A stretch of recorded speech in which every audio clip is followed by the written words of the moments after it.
नमस्कार, स्वागत है आप सभी का भारत एट 7 में, जहां हम आपको दिखाते हैं खबरें राज्यों से, पूरब से पश्चिम तक, उत्तर से दक्षिण तक, सभी राज्यों की खबरें हम आपको लाते हैं भारत एट 7 में। मैं हूं निखिल सिंह। शुरुआत हेडलाइंस के साथ। दिल्ली के मुख्यमंत्री का कार्यभार संभालते ही एक्शन में आई रेखा गुप्ता। कश्मीरी गेट के वासुदेव घाट में यमुना आरती में हुई शामिल। कुछ ही देर में कैबिनेट की होगी पहली बैठक।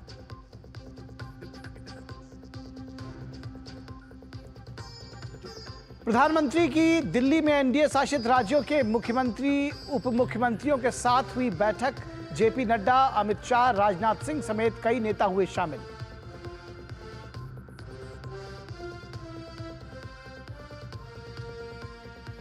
गृह मंत्री अमित शाह एकता उत्सव में हुए शामिल। पूर्वोत्तर के बिना भारत को बताया अधूरा। कहा, प्रधानमंत्री नरेंद्र मोदी ने मिटाई दिल्ली और पूर्वोत्तर राज्यों की बीच की दूरियां।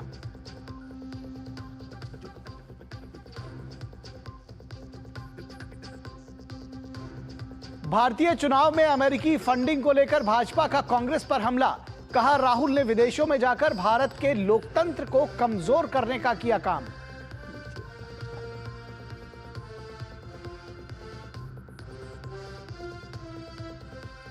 और चैंपियंस ट्रॉफी में बांग्लादेश ने भारत के सामने रखा 229 रन का लक्ष्य।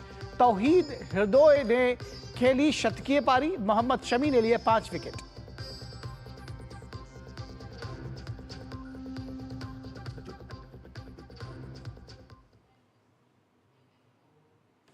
तो सबसे पहले बात करेंगे दिल्ली में रेखा का राज तिलक। शालीमार बाग से पहली बार विधायक चुनी गई रेखा गुप्ता ने गुरुवार को दिल्ली के रामलीला मैदान में शपथ ली।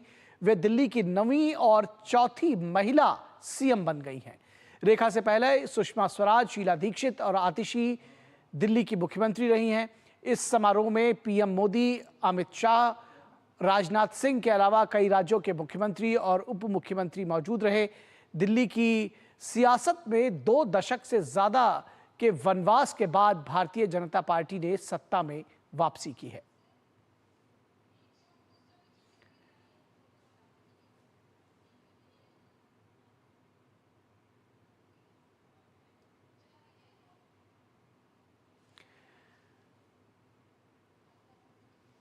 तो उसके साथ ही साथ 6 मंत्रियों ने भी पद और गोपनीयता की शपथ ली है। रविंद्र इंद्राज और पंकज सिंह ने मंत्री पद की शपथ ली। इसके साथ ही साथ भव्य शपथ ग्रहण समारोह में प्रधानमंत्री नरेंद्र मोदी मौजूद रहे। तमाम राज्यों के मुख्यमंत्री और मंत्री, उप मुख्यमंत्री मौजूद रहे। अमित शाह समेत एनडीए के तमाम दिग्गज नेताओं ने इस भव्य शपथ ग्रहण समारोह में शिरकत की। और रेखा गुप्ता ने दिल्ली के मुख्यमंत्री के तौर पर शपथ ली। इसके साथ ही विधायकों ने भी मंत्री पद की शपथ ली। इनमें अरविंद केजरीवाल को हराने वाले प्रवेश वर्मा, आशीष सूद, मनजिंदर सिंह सिरसा, रविंद्र इंद्रराज सिंह, कपिल मिश्रा और पंकज कुमार सिंह शामिल हैं। तो 6 मंत्रियों ने पद और गोपनीयता की शपथ ली।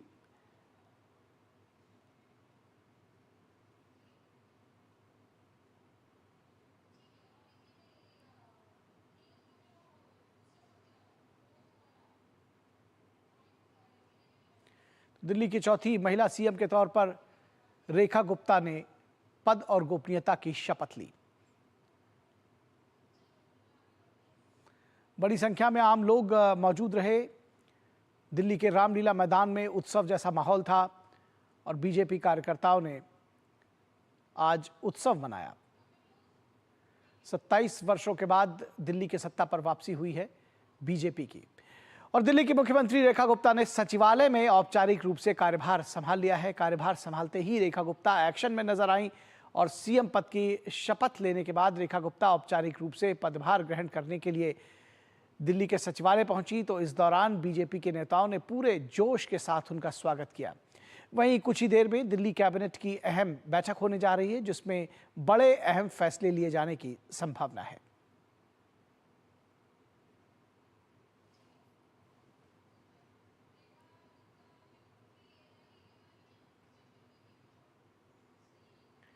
इस बीच मुख्यमंत्री रेखा गुप्ता ने कहा कि विकसित दिल्ली का लक्ष्य पूरा करने के लिए लगातार काम किया जाएगा। दिल्ली से किए गए एक एक वादे को पूरा करेंगे।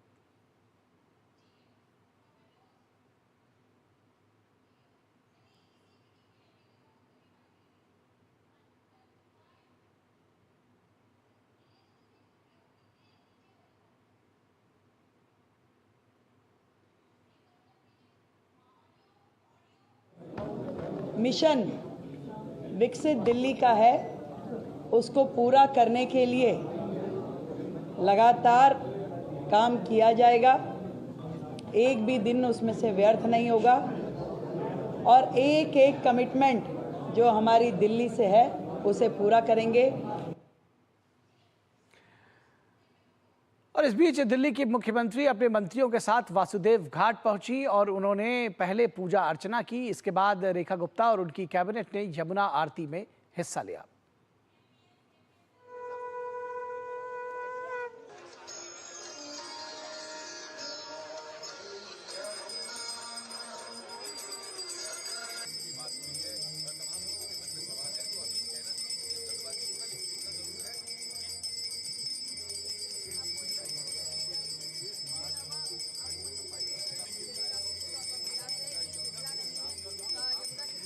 और इस पूरी खबर पर बातचीत करने के लिए हमारे साथ हमारे संवाददाता नितेंद्र सिंह जुड़े हुए हैं यमुना घाट से।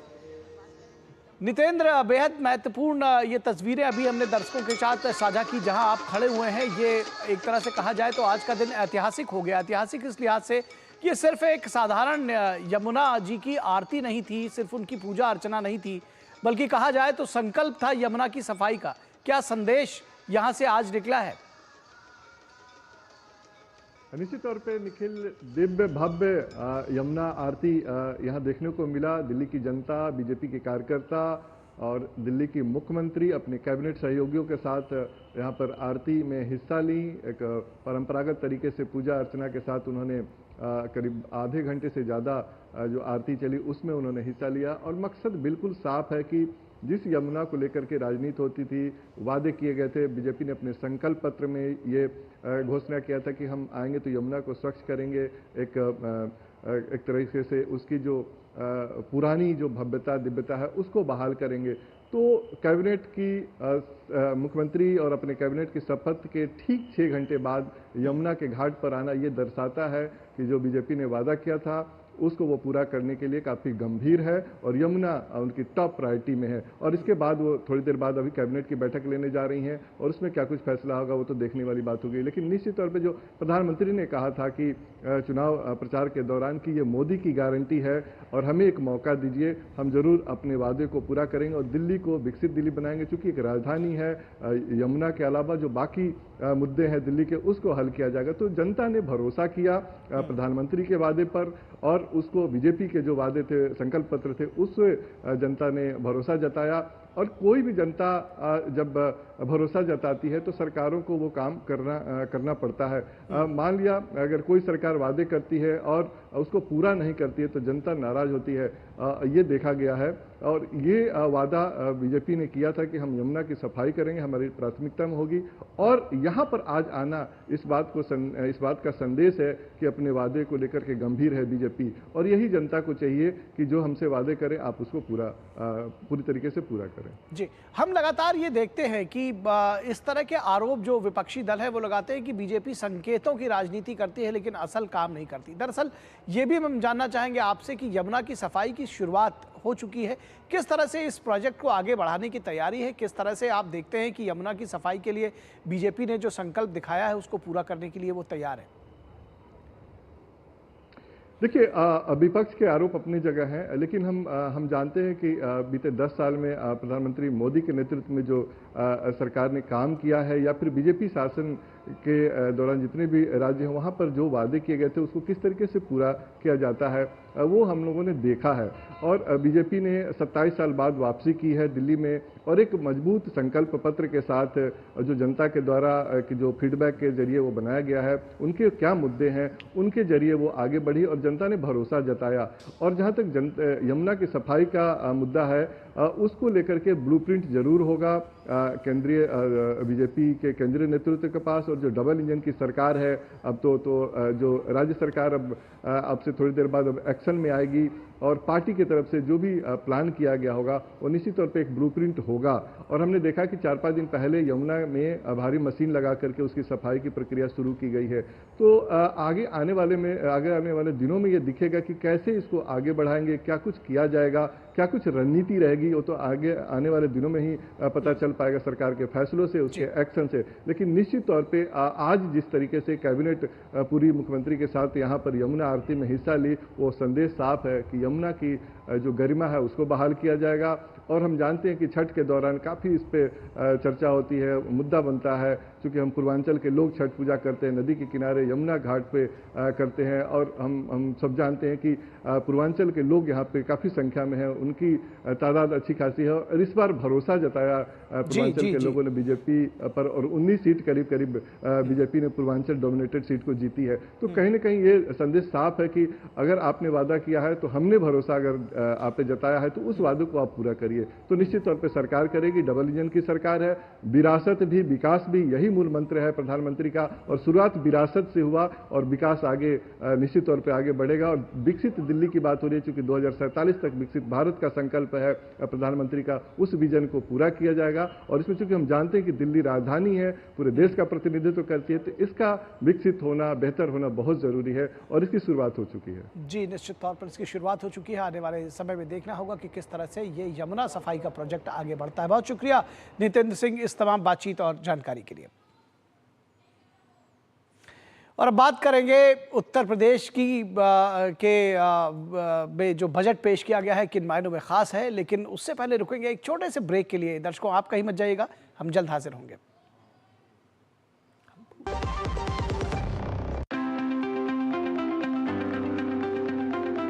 The heart of your kitchen is a LPG gas stove. My ISI and BIS certified LPG stove is the source of heat needed to cook my favorite meals, so I can safely and happily enjoy cooking.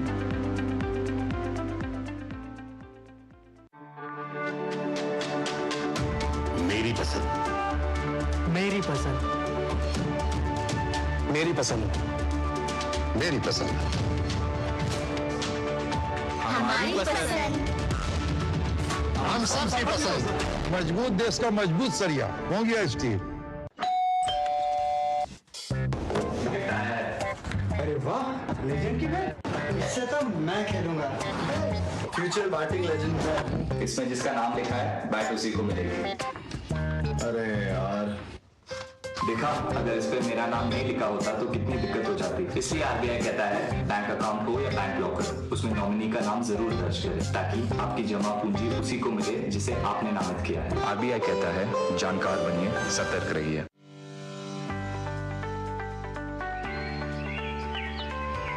Keeping our earth green forever is in our hands only. That's why I prefer CBG for my car. CBG is compressed biogas made from waste materials. It is a highly efficient renewable resource that has reduced carbon emission rates. Less carbon emission means lesser harmful impact on the planet. Use CBG. It is cleaner, greener and safer. Goldy मसाले के 100 ग्राम के special PACS में freshness lock है।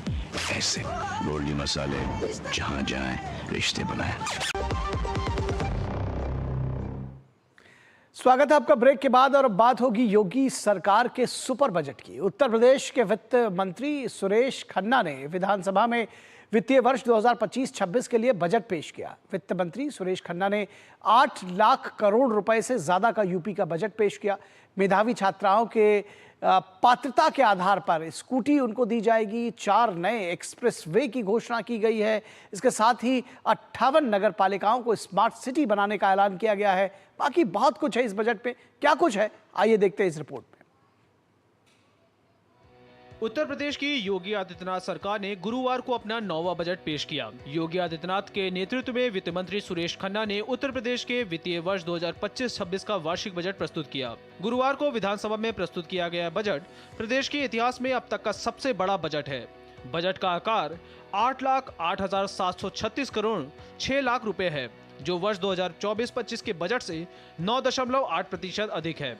योगी सरकार के इस mega budget में अवस्थापना विकास के लिए 22%, शिक्षा के लिए 13%, कृषि और संबद्ध सेवाओं के लिए 11%, चिकित्सा एवं स्वास्थ्य के क्षेत्र में 6%, सामाजिक सुरक्षा कार्यक्रमों के लिए 4% एवं संसाधन आवंटित किए गए हैं। वित्त मंत्री सुरेश खन्ना ने बजट पेश करते हुए कहा कि मुख्यमंत्री योगी आदित्यनाथ द्वारा प्रदेश की अर्थव्यवस्था को $1 ट्रिलियन बनाए जाने का लक्ष्य रखा गया है। प्रस्तुत बजट का आकार 8,08,736 करोड़ 6 लाख रुपए है, जो वर्ष 24-25 के बजट से 9.8% अधिक है। बजट में खास तौर पर गरीब से लेकर मध्यम वर्ग, युवा, बच्चों, किसान और महिलाओं पर फोकस किया गया है। प्रदेश में बुनियादी ढांचे और इंफ्रास्ट्रक्चर को मजबूत बनाने के लिए सरकार ने बजट का 22% हिस्सा निर्धारित किया है। इसमें सड़क निर्माण, औद्योगिक विस्तार, परिवहन व्यवस्था और निवेश को आकर्षित करने जैसी योजनाओं को प्राथमिकता दी गई है। योगी सरकार ने 13% बजट शिक्षा क्षेत्र के लिए निर्धारित किया है।